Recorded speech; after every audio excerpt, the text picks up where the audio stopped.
Hello everyone, my name is Layla and I'm delighted to welcome you to another in-depth lesson focused on improving your English skills.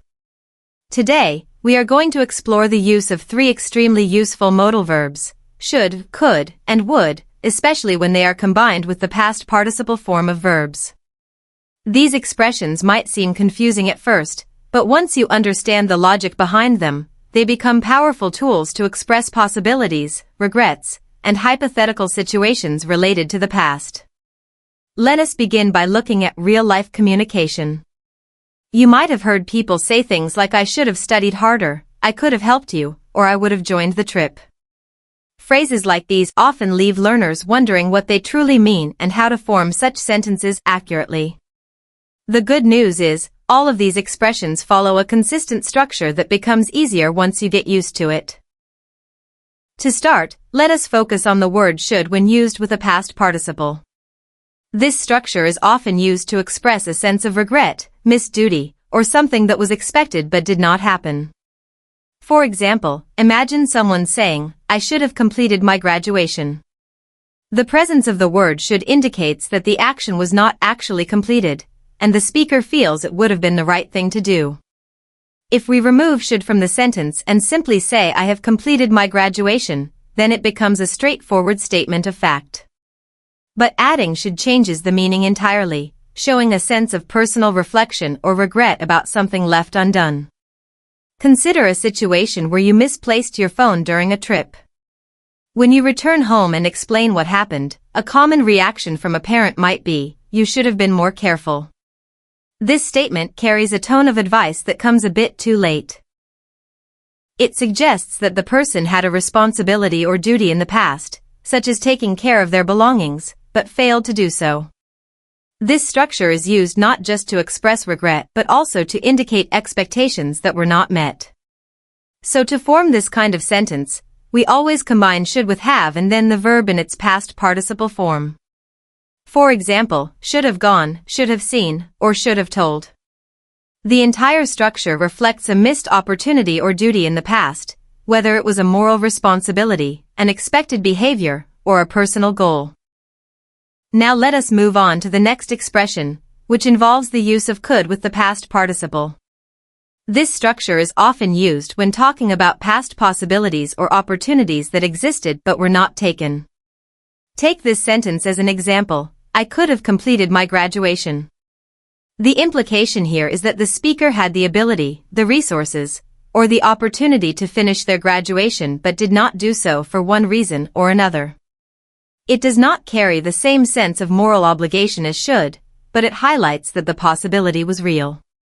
A more casual example might be someone saying, I could have come to the party. This suggests they had the chance to attend, but for whatever reason, they decided not to. So when we use could with the past participle, we are usually talking about a decision we made, whether consciously or due to changing circumstances, that prevented us from taking advantage of an opportunity. It reflects potential that was not realized, often due to choice rather than obligation. Keep in mind that the structure here also includes could, have, and the past participle verb. You might say could have done, could have helped, or could have participated. These phrases paint a picture of what might have happened under different decisions or if other choices had been made. Now let us move to our third important modal verb, which is would, again used with the past participle. This combination is usually found in sentences where the outcome depends on a certain condition or situation that prevented the action from happening. Take this sentence, I would have completed my graduation. The sentence implies that the speaker wanted to complete it, and might have, if not for certain circumstances that blocked the path.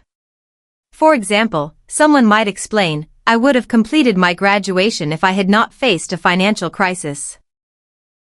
Here, the use of would shows that the intention and willingness were there, but external factors made it impossible. These types of sentences often involve cause and effect thinking. The speaker is not necessarily expressing regret, but rather explaining why something did not happen, usually due to factors outside their control. To construct this kind of sentence, we follow the same formula, would, have, and the past participle form of the verb. You might hear examples like would have called, would have joined, or would have finished. The meaning lies in the presence of some barrier or situation that interrupted the planned action. Let us look at a practical situation that compares all three of these structures to understand them better.